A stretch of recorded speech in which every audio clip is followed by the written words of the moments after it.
porque no es normal la cantidad de cosas que Juan lleva a cabo en su día a día y de todos los proyectos que lleva adelante. Entonces, a pesar de llevar tropecientas cosas a cabo, no se pierde un bombardeo, como es evidente, que aquí lo tenemos. Entonces, sea magia negra o no, lo que sí sabemos es que hoy ha sacado tiempo de su apretada agenda para estar aquí con nosotras y eso se lo agradecemos enormemente. Un gran aplauso para Juan Luque.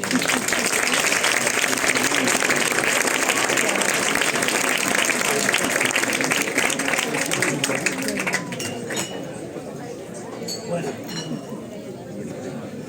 yo soy yo el que tiene que agradecer un poco. Para mí, encantado, es un honor venir aquí y de hecho me viene bien porque lo he puesto de excusa para venirme de una reunión que estaba ya alargándose más de la cuenta. O sea que realmente a mí me gusta hacer muchas cosas, pero esto yo creo que es de las cosas más chulas que he hecho siempre. Otra cosa es que a vosotros lo parezca luego, pero bueno, no pasa nada. Bueno, a mí cuando me dijeron de hacer esto, ¿no?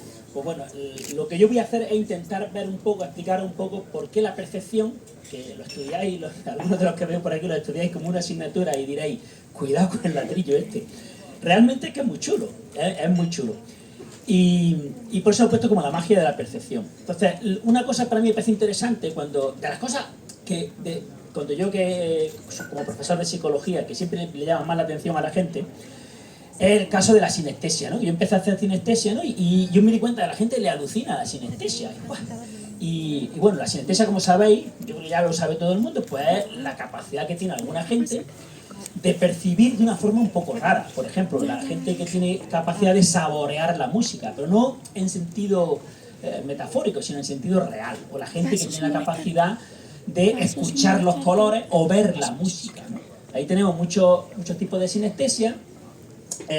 O por ejemplo, a la gente que los viernes le saben a pollo frito, pero no quiere decir que le parece que son un pollo frito, sino que cuando es viernes, pues tienen el sabor del pollo frito.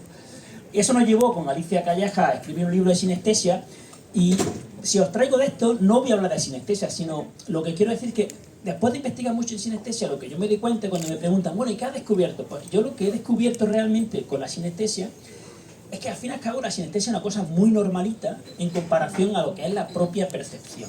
Y eso es lo que voy a intentar convenceros, de lo maravilloso que es la capacidad que tenemos los humanos para percibir el mundo en el que estamos. De que realmente lo interesante no es la sinestesia, sino qué es la percepción. Cómo somos capaces de percibir el mundo a partir de la información que nos llega, que es muy, muy, muy pobre. Para eso tenemos que darnos cuenta que percibir no es tomar una fotografía, aunque en general tenemos la idea de que percibir es como que cuando yo miro y tengo detrás aquí, tengo una imagen de lo que estoy viendo, como si el cerebro fuera como una cámara fotográfica. Realmente eso no lo es, ¿no? Y alguna vez la gente se ha pensado, bueno, entonces si la imagen se invierte, ahora ¿cómo le da el cerebro la vuelta? Es que esa pregunta no tiene sentido. Si te das cuenta, lo que hace el cerebro realmente no tiene nada que ver con lo que hace una cámara. Si acaso, lo que hace una cámara es lo que hace el ojo. Y es verdad que en la parte de atrás del ojo tenemos una representación en un código neural del patrón de luz que le llega. Pero realmente ni proyectar a la parte de atrás de la cámara o la parte de la retina, eso es percibir. Eso es básicamente transformar un código en otro. Y es a partir de eso cuando empezamos a percibir. La cámara no sabe lo que es la imagen y el ojo tampoco lo sabe. Entonces, percibir realmente es, a partir de la imagen que nos llega, ser capaz de darle sentido. Hay una transformación que llamamos transducción en otro código, y lo que es percibir es ese patrón de activaciones de neuronas, qué significa y cómo lo uso para comportarme o para saber o para conectar con mi experiencia previa o para saber qué es lo que voy a hacer en el futuro. El cerebro lo que hace es que interpreta, y al interpretar no le queda otra que crear una realidad que la mayor parte de las veces acierta, y por eso nos sirve. Pero hay unas cuantas veces que no acertamos y nos parece algo maravilloso, y algo así es lo que creo que ocurre con la magia. Entonces lo que voy a intentar es, bueno, tampoco, antes de eso, ¿no? Decir que otras veces pensamos que percibir es como un código de barra, un lector de código de barra o de códigos QR, y dices, esto es buenísimo, tú vas al supermercado, lo pasas por ahí, chum, chum, venga, una lata de atún, una lata de tomate. y no se equivoca nunca. Pero claro, es que cada lata de tomate tiene un código de barras. Y cada código de barras corresponde a una lata de tomate. Sin embargo, percibir es ser capaz de asociar a una posible código de barras cada una de las infinitas imágenes que nos pueden llegar de un objeto. Yo soy capaz, tengo que saber que infinitas imágenes que me lleguen de un objeto, todas esas son el mismo objeto. O el otro día que me llamaron para hablar de los billetes por el tema este, les puse esta imagen y es la misma historia. Es decir, nosotros a ojo vista no vamos a ver si un billete es falso o no, porque realmente darme cuenta de que eso es un billete de 5 euros es de todas las posibles imágenes que me puedan llegar a mí de los billetes de 5 euros, que esté más doblado o menos doblado, tengo que decir, esto es un billete de 5 euros. Por tanto, el falso va a entrar en la categoría de billetes de 5 euros. Percibir no es captar la realidad, sino inferir, es intentar crearme una historia de eso que puede ser. Lo que pasa es que lo hacemos tan bien que nos parece que lo que hacemos es tomar una fotografía. En términos más técnicos, lo que es percibir es resolver un problema que no tiene solución. Un problema que se llama problema inverso. Y voy a usar una imagen que alguna la conoceréis, porque la pongo también en clase. Y es que si yo tuviera que decir todas las posibles líneas estas, digo, cómo se proyectan en la parte de atrás del ojo, es un problema que lo podemos hacer muy fácilmente. Sabemos que ese problema tiene una única solución. Todas esas líneas, la línea que veis en rojo, la línea que veis en verde, todas esas líneas proyectan y producen la misma imagen. Y ahí no me equivoco. Resolver ese problema es resolver un problema exacto. Yo sé cuál es la imagen proyectada. Sin embargo, si la pregunta fuera, tengo esta imagen proyectada aquí y tengo que adivinar de dónde viene esa proyección, realmente eso es imposible de resolver, porque puede haber, yo aquí he dibujado unas cuantas, pero podría haber infinitas líneas, todas las cuales proyectan en la misma imagen. Entonces, percibir realmente es intentar resolver un problema que no tiene solución, pero lo hacemos sabiendo que esta imagen yo adivino que de todas las infinitas posibilidades que hay, yo acierto en decir que viene de esta línea verde con esta inclinación a esta distancia. Para resolver eso necesito hacer muchas cosas y al final lo que hago es que me invento una solución. Pero y muchas veces cuando me equivoco, digo, hoy tengo una ilusión o hablamos de un error del cerebro. Yo creo que no son errores del cerebro, son, digamos, la herramienta que por fuerza tiene que usar el cerebro para poder resolver este problema que no tiene solución. En el fondo, el cerebro hace magia, pero la magia no es cuando tenemos un truco de magia. La magia es cuando percibimos lo que ahí hay y no nos equivocamos. Realmente eso es lo que me parece fantástico y mágico si caemos en la cuenta lo difícil que es. Además hay otra cosa, que percibimos más de lo que vemos. Aquí en esta imagen, por ejemplo, no tenemos que pensar mucho. Todo el mundo está viendo, si os preguntara, no hace falta, es obvio, lo que estamos viendo todo es un cuadrado blanco, un triángulo y 4 círculos. Nadie me dice que lo que está viendo es aquello, que es realmente lo que le está llegando al cerebro. Si alguien me dijera que ve esto, ese sí que tendría un problema. Y ese es el que está percibiendo exactamente. Realmente nosotros nos inventamos una historia que no está ahí, porque realmente ahí no hay, aquí no hay ningún borde, aunque yo lo vea, no hay ningún borde, no hay ninguna diferencia en blanco, sin embargo yo esta parte la veo más blanca que esta parte. O sea, yo me invento una cosa que no hay y acierto. Y si no me inventara lo que hay, me equivocaría de una forma garrafal. Por tanto, percibir es inventarse una realidad que coincide y resulta que es la buena, la verdadera, pero me la estoy inventando. Y eso creo que es la magia un poco de la percepción. Además, hay otra cosa que me parece interesante, que se la he escuchado a Gustav Kuhn, que es un mago psicólogo, que ese sí que sabe. Y claro, otra cosa que él dice, además, percibimos con retraso, porque o sea, lo que yo percibo es el objeto que me manda la luz. Pero resulta que ese objeto que me manda la luz refleja la luz, tiene que atravesar todo el ojo, transmitirse por el nervio óptico, llegar a la corteza visual que está en la parte de atrás del cerebro, expandirse por todo el cerebro y ahí pasa un poquito de tiempo, que es 200 milisegundos, 150 milisegundos, eso es muy poco, pero eso, si tú, por ejemplo, Si tú tienes que coger, y es una cosa que lo voy a hacer porque se lo he visto que hacer, si ahora le lanzo el libro a alguien, ¿no? Lo coges perfectamente. ¿Y cómo lo coges? ¿Y cómo no llegas, que el libro llegue aquí y tú a los 200 milisegundos llegas? Lánzame tú así. El cerebro es mágico, pero hasta cierto punto.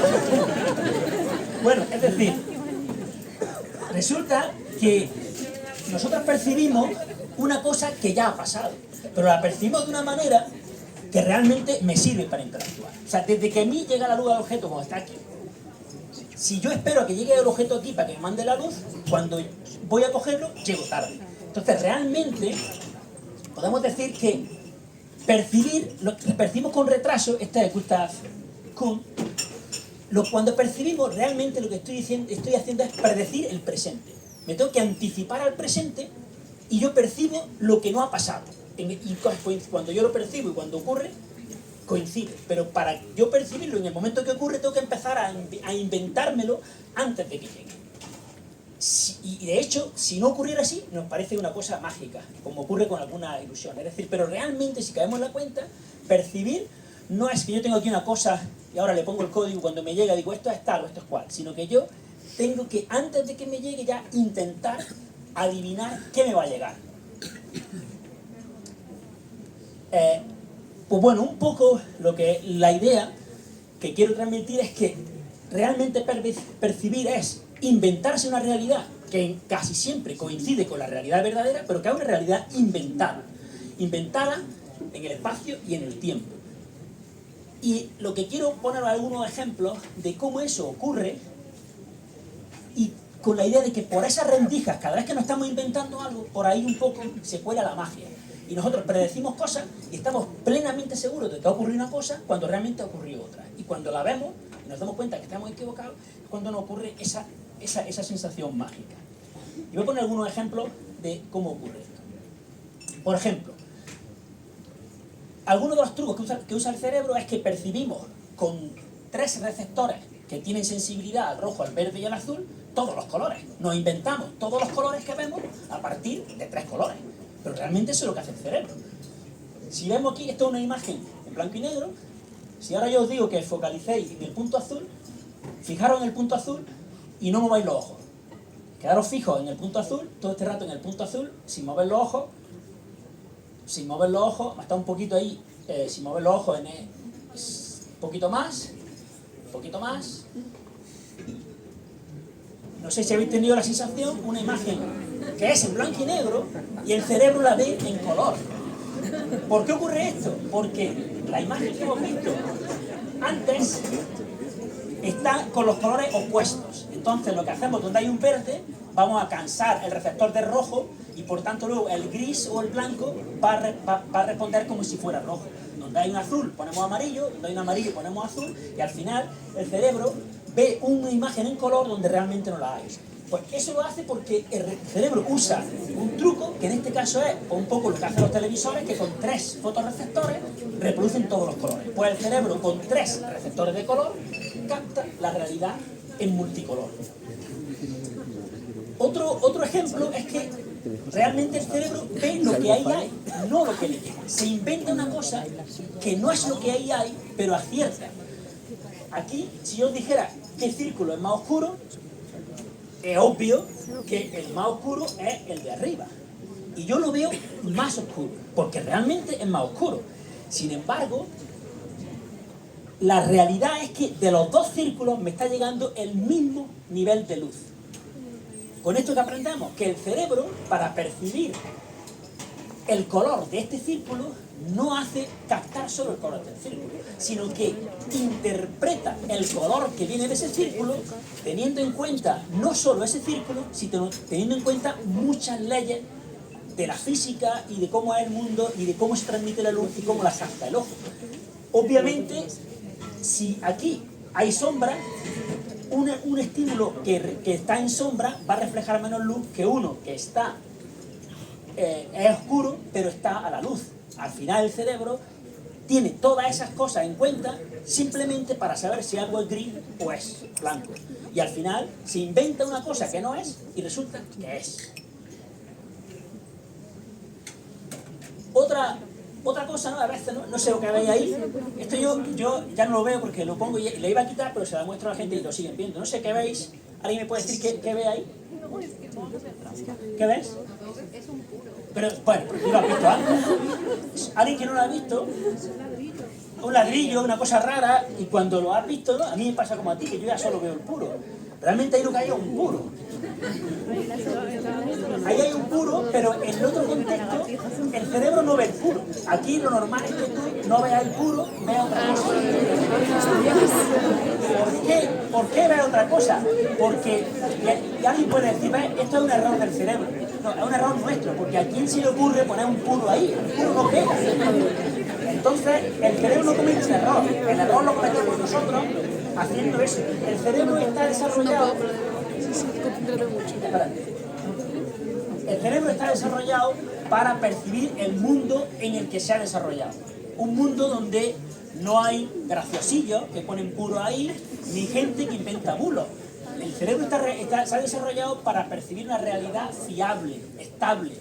Y el problema que tenemos ahora no es del cerebro que no está bien, es que la gente quiere engañar al cerebro y engañarnos a nosotros. Pero realmente el cerebro lo que hace, lo hace bien. Otro ejemplo es este, por ejemplo, que aquí no hace falta más explicación, aunque algunos ya lo han visto esto, ¿eh? O sea que esto...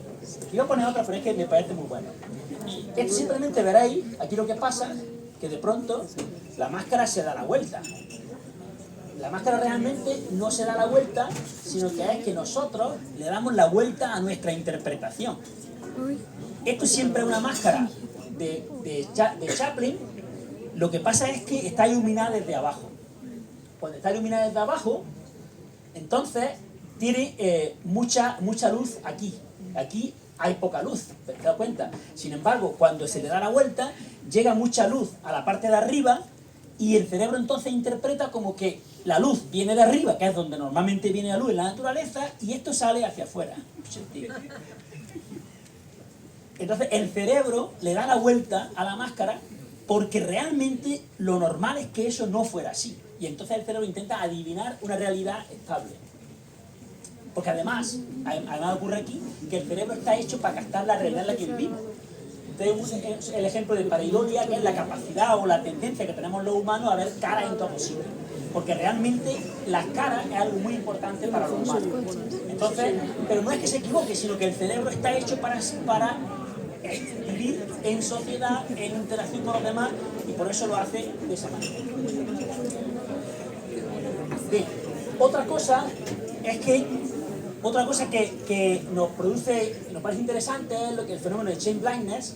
Si os dais cuenta, ahí todos vemos la misma imagen, no somos capaces de ver los cambios, y realmente esa imagen, entre una y la siguiente, hay cambios totalmente que no los percibimos en absoluto. Es decir, yo pongo una imagen, desaparece la imagen, vuelve a aparecer la imagen, y entre una y otra algo aparece o desaparece y yo no me doy cuenta. Eso lo que refleja es que el cerebro lo que construye no es una imagen que desaparece y que luego aparece, sino que construye una continuidad.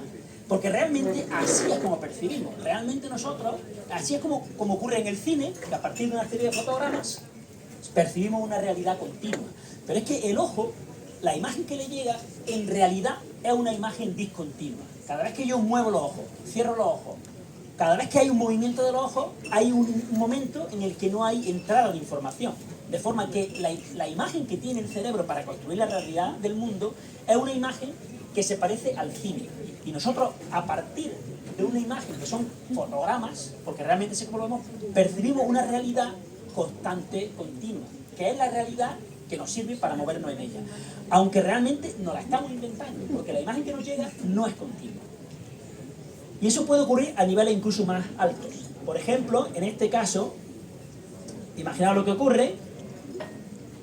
Aquí hay una persona que llega por la calle y empieza a darle instrucciones a esta persona, y él empieza a decirle, pero llegan unos operarios por la calle, y esta persona sigue y se cambia de operario y no se da cuenta. Y diremos, hay que ver qué tonto esta persona, porque lo hemos engañado, pero realmente es que el cerebro está hecho para percibir esa realidad, y esa realidad yo estoy dando una instrucción a una persona y me da igual quién es esa persona. Si ahora esa persona le hiciera caer la cuenta de que es otra persona, se daría cuenta, uy, ¿qué ha pasado? ¿Qué ha pasado? Que mi cerebro ha predicho la realidad, que es lo normal que ocurra. Porque esto no te ocurre cuando vas tú por la calle.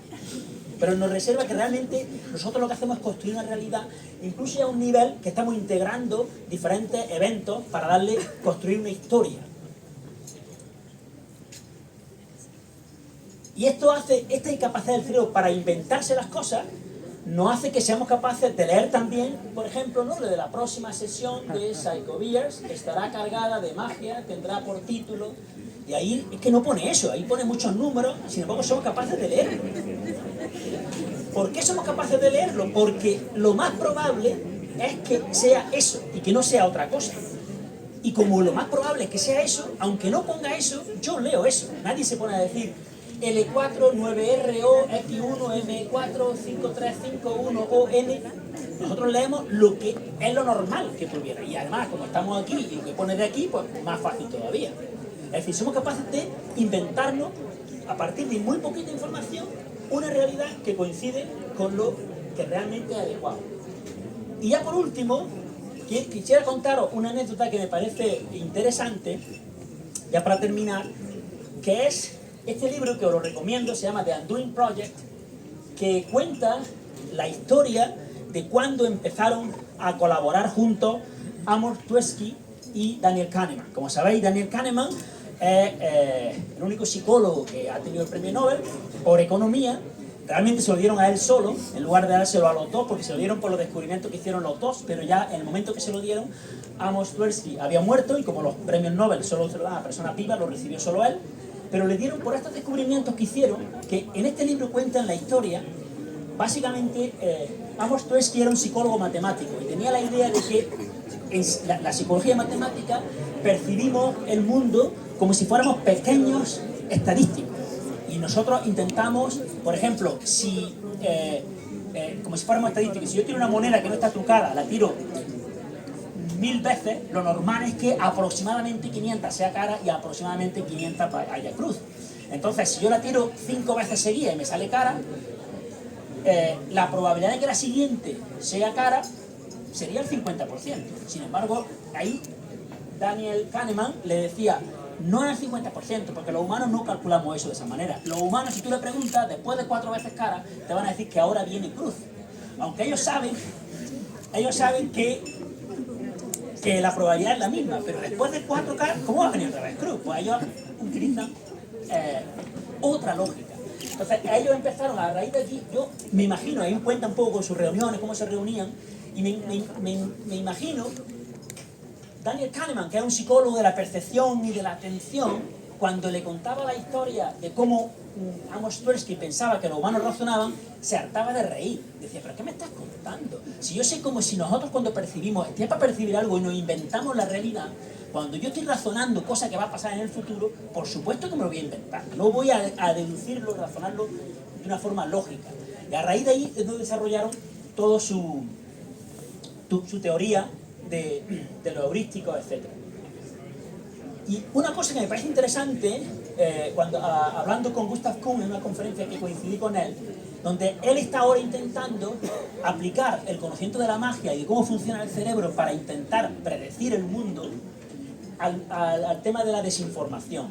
Tan como a gente le hacen trucos en una audiencia y luego le preguntan a la gente si se creen que eso es verdad o que no es verdad, o que si la persona que lo hace tiene poderes sobrenaturales. Dice que se queda alucinado de cómo la gente, lo fácil que es para la gente pensar que la persona que hace los trucos piensa que realmente tiene poderes sobrenaturales. Entonces lo que están trabajando, ¿cómo podemos hacer que la gente no sea tan fácil de engañar? Entonces, por ejemplo, lo que hacen es que le dicen, mira, cuidadito, que la gente que te va a hacer esto es un mago. Y entonces la gente no se deja engañar tanto. O, por ejemplo, le hacen el truco de magia y le miden a la gente en qué medida cree que esa persona tiene poderes sobrenaturales, y luego a la semana siguiente le dicen, realmente la persona que hizo eso era un mago. Y entonces ve cómo esa persona es capaz de cambiar su expectativa o su creencia en esas cosas sobrenaturales cuando tiene en cuenta la idea de que puede haber magia, que es una cosa muy chula, pero no es sobrenatural. Entonces, creo que por aquí puede ser muy interesante extender el tema este que estamos viendo de cómo la percepción, cómo el cerebro intenta adivinar el mundo y por eso las personas que saben pueden engañarlo al tema de la desinformación. Es como si dijéramos que los jueces estos de la última sentencia del fiscal general, eso sí que hacen magia, que un tío roba 2 millones y luego resulta que el que sale condenado es el juez. ¿Eso es un truco de magia o no? Bueno, terminando, quisiera decir que el cerebro intenta adivinar la realidad. Percibir no es captar la realidad, es interpretarla, darle sentido para poder interactuar con esa realidad. Percibir es resolver un problema inverso que tiene soluciones infinitas, entonces no queda otra que intentar percibir adivinando. Tenemos que obviar el punto de vista, rellenar, contextualizar, interpretar, seleccionar, y por todas esas rendijas se cuela la magia. Y quiero terminar con algo que os haga pensar. Parece como si la magia solo pudiera tener lugar cuando tenemos vista. Es decir, como si cerramos los ojos no hubiera magia.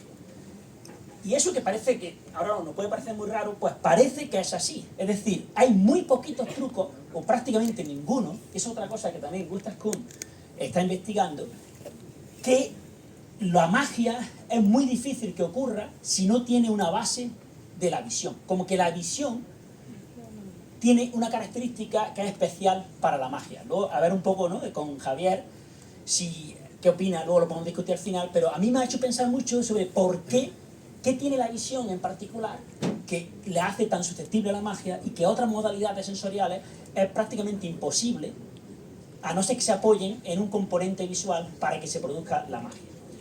Y ya está. La magia o las ilusiones no son errores, son señales de lo mágica que es la percepción. Y hablo solo de percepción, también hay muchas cosas que para entender la magia vienen del campo de la atención. Lo que pasa es que no me he querido meter ahí porque realmente los que saben de atención son los magos. Así que os dejo con muchas gracias y os dejo con Javier, su ciencia y su magia.